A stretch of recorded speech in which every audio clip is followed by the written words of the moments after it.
Citizens, what's up? It's President Awall here, bringing you daily Star Wars Force Arena videos, and in this one, I want to answer a question I get a lot.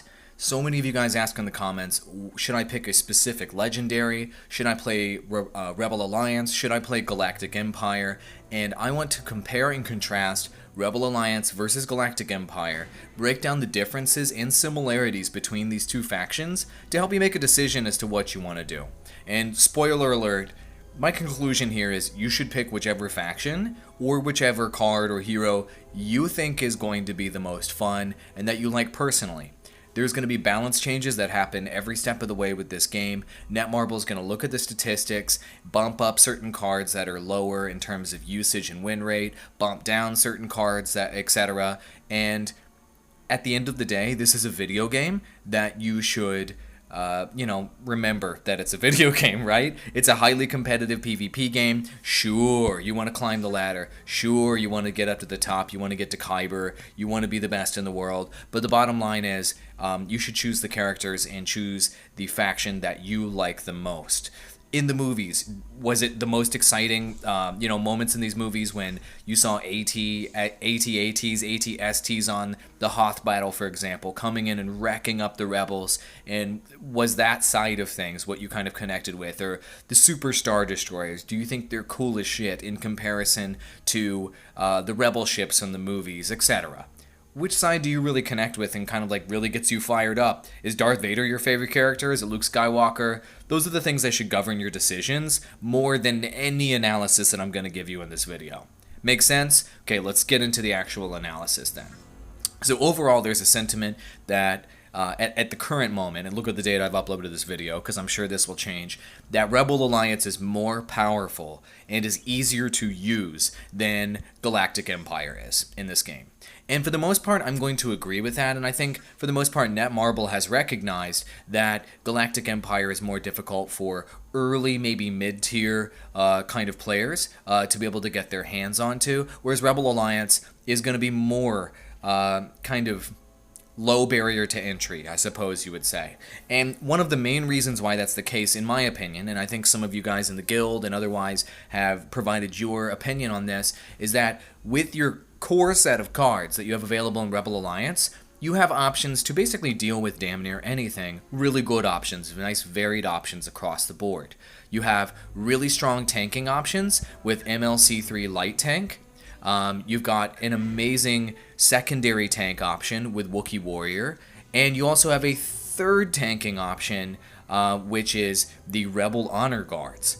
All three of those have different sort of different properties and what have you, but you have a 6 cost, a 5 cost, and a 3 cost tank in your core set with Rebel Alliance. If you compare that with Empire, as far as tanks are concerned, there's an AT-ST, which you could possibly consider, it being a tanking card, 7 cost. Then you've got what truly is the major tanking card on the Empire side. You've got the MTV-7 light vehicle, which is a 5 cost. And as far as other cards that are actually a tank, cards that can, take some serious damage that are in the core set, there's not really anything else. And so that is one of the major differences between these two factions, and that's also, I think, in my opinion, one of the major differences why Galactic Empire might be more difficult for new players to deal with. You can't just throw high HP units out there onto the battlefield like you can with Rebel Alliance and just have them live for a while and give you extra time to make the right decision and to throw the best support units behind them, etc. It makes it more difficult. And when I started out in this game pre-release, I played a lot of Galactic Empire. As soon as I switched to Rebel Alliance, when I was learning the game, primarily, Rebel Alliance was easier for me. And I think a huge part of that is this card, the MLC3 Light Tank. It is, in my opinion, the best all-around card in the game. High HP, high damage, card that can attack everything. It just is, all around, it just whoops ass. And on the Galactic Empire side, the closest thing that you'll have to that will be the MTV-7 light vehicle, which is good. The HP isn't quite as high. The attack power is higher, but that high HP makes a huge difference, trust me, with those two in comparison.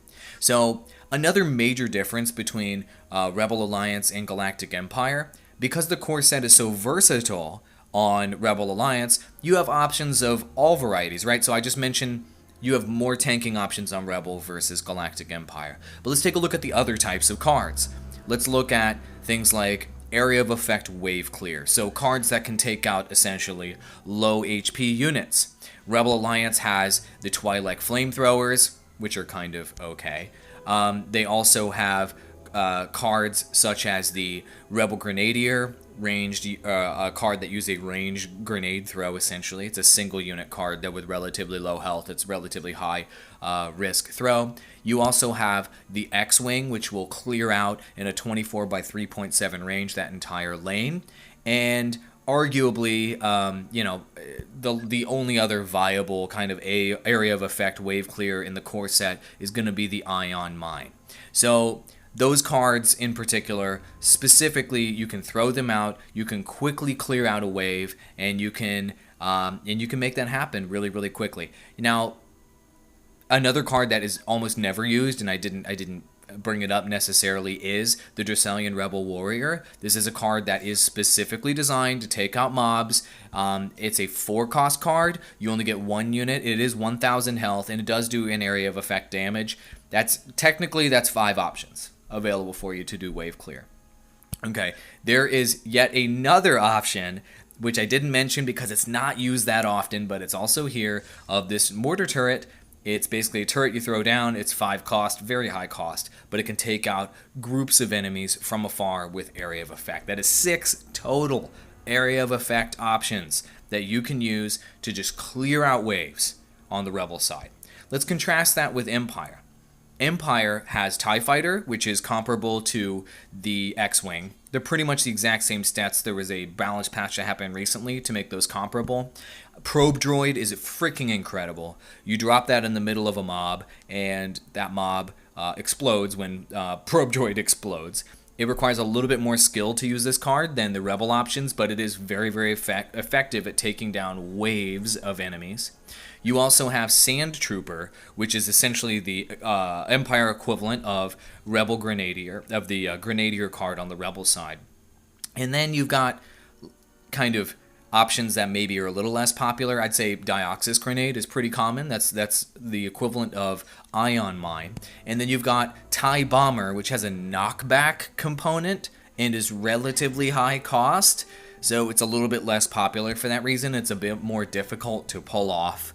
And other than this, there aren't really that many, area of effect specific core cards that are a part of this set. You could argue that the Imperial Laser Turret, which has a piercing shot that goes down the lane, could be, considered area of effect, but overall, you have less options on the Empire side for area of effect wave clear. And these options are actually more difficult to execute overall than the options on the Rebel side. Probe Droid, you have to get the timing of this card right and get the positioning of it right, or it won't be effective. TIE Bomber, it's high cost, therefore high risk, and it knocks enemies back, which could really throw off your strategy when you're using that card. And so, I don't know. I think overall the Rebel area of effect clear options are just more straightforward and are just more easy to use. For the most part, you just drop these units and they do work. And as far as the actual support skills that you can use, such as Ion Mine, you drop it in an area and it's got a giant area of effect and it continues to damage that area non-stop. So it's hard to screw up the Rebel options, is basically what I'm saying, versus the Empire options where there is a probability that you could completely blow it and it is more difficult to execute. So that's a big difference between these two, and I think that in part is what makes Galactic Empire more difficult for new players to pick up.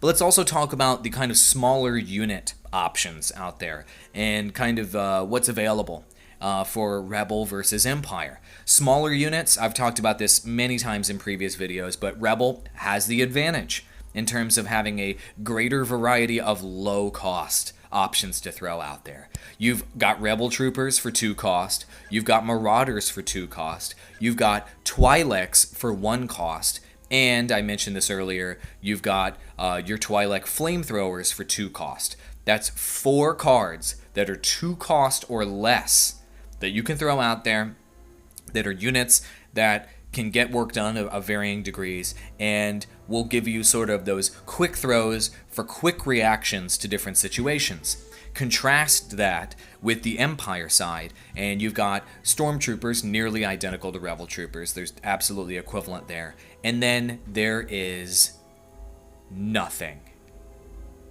Seriously, that's a huge difference between these factions. What else is there 2 cost or lower on the Galactic Empire side? And there literally isn't any other units. And that leads me to kind of my final point, final major point here. And this is arguably one of the biggest differences between these factions, which I'm glad that there is a major difference between these factions, is that on the Galactic Empire side, for the most part, you're going to be very, very dependent on your unique cards to pair up with your legendaries. And reason is these unique cards fill in the gaps, even more so on the Empire side than the Rebel side, for the weaknesses of the legendaries on the Galactic side. For example, for LOM, there's your 2 cost unit that you want to throw out that's relatively low cost, that you can get out there for that extra single target damage. Bam! But that level of cost isn't in the core set. Also look at TK7193. Pairs up with Grand Moff Tarkin, a 2 cost. It's a unique, it's not in the core set.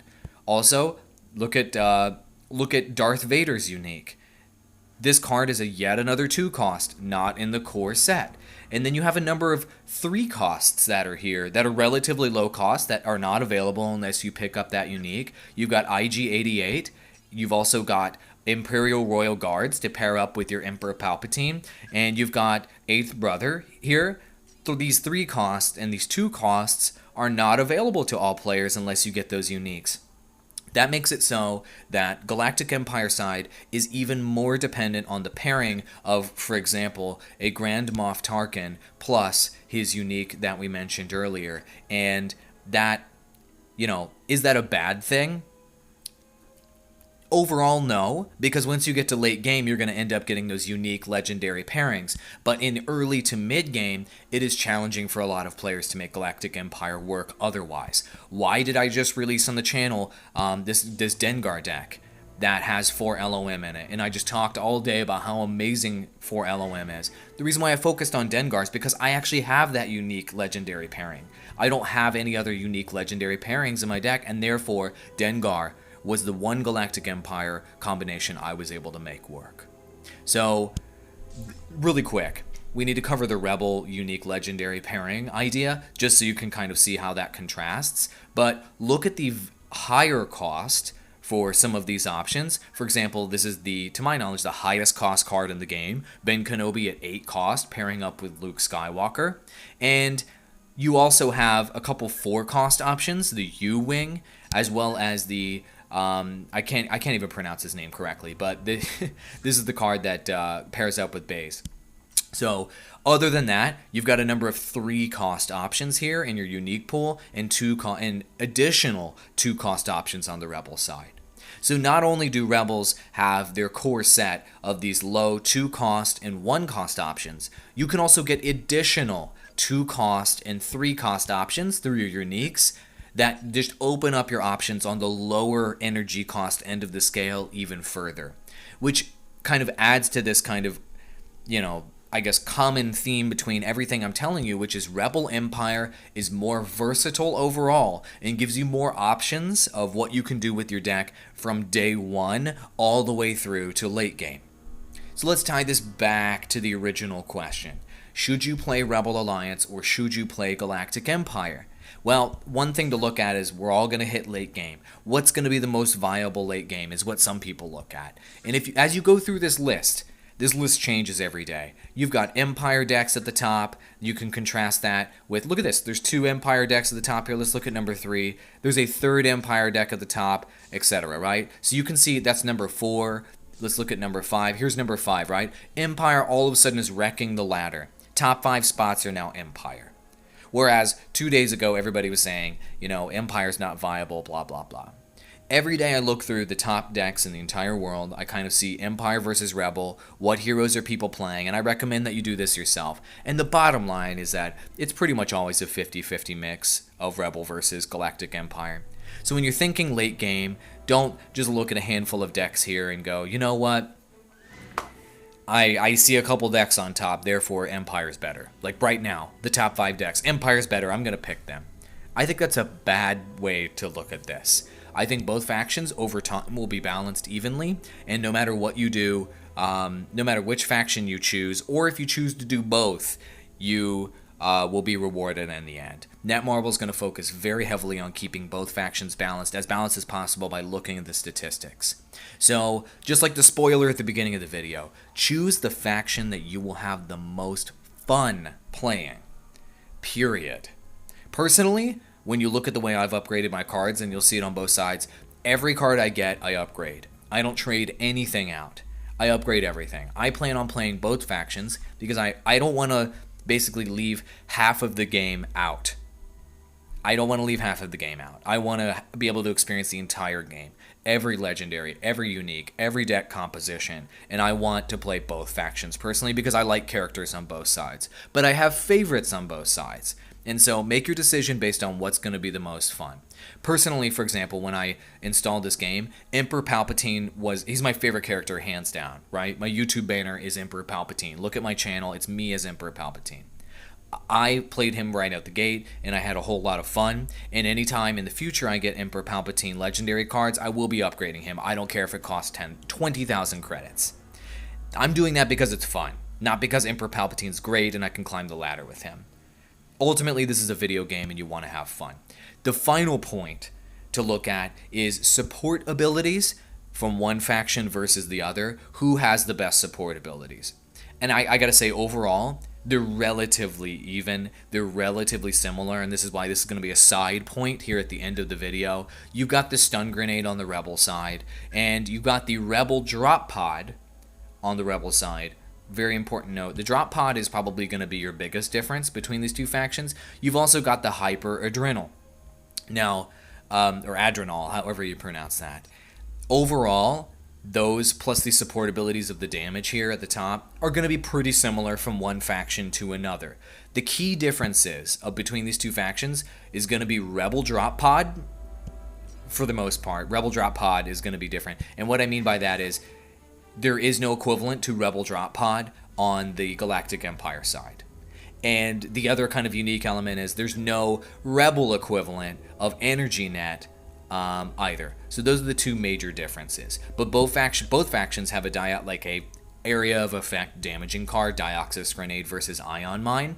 And there's kind of a opposites sort of thing going on here right now, or like an inverted type of model going on, whereas Nerve Gas Grenade is going to slow enemy attack speed and movement speed, whereas on the Rebel side, you've got the classic, they've got a card that temporarily boosts attack speed and movement speed, right? So that's not a huge difference. In my opinion, it's if you have the opposite effect, it's it's just like perfectly designed so that the factions can directly counter each other. One other thing to keep in mind is that you do have this energy pike trap, which is not popular currently in the current meta. On the Empire side, to lock people in place, you can snare them in place and then you can use various abilities on them. Not that popular simply because I think it's too cost for an effect of just keeping units in place, which doesn't make a huge impact in comparison to something like the energy net. This trap, a lot of Empire players are not using it right now either, because you essentially have a similar effect here with the Electronet ability from Bosk, if you are looking to have that ability as a part of your arsenal. So the support abilities on either side, relatively, in my opinion, they're relatively inconsequential. I mean, obviously there's a stun grenade here as well, because those support abilities you need to choose the support abilities to fill in the weaknesses of your legendary. That's the way that you need to think about it. And those are things that you have to make a decision on depending on the specific legendary that you're using on either faction. So in my opinion, for that reason, I don't think that support abilities, are a direct one-for-one comparison that you can make between the two factions. For example, like I mentioned earlier, you've got Bosk. I think that's the correct way to pronounce his name. Correct me if in the comments if I'm wrong. He's got the snare. If you're playing Bosk, are you really also going to use a card like Energy Pike Trap? No. And so there are these kind of situations set up like that where the one-for-one comparison is more difficult to make. So overall, I hope that gives you a good idea of one faction versus the other and what the core differences are, what the key differences are. The one thing I didn't really mention is things like auto blaster turrets. Both sides have turrets. They're relatively similar. So as you can see, both factions pretty damn similar. The major differences lie in how difficult it is to execute on the Empire side versus the Rebel side for new players. Other than that, pick what you need to pick to have fun. My name is President Awall, and you should subscribe to my channel. Click the avatar right above me, and everybody turn on notifications. Citizens, I appreciate everybody posting Notification Squad in the comments to show your support there. That's the only way to guarantee you see my videos when I upload them. Speaking of which, I've got 2 more over there. Click those, watch more of my content. Thanks for watching. Adios, amigos.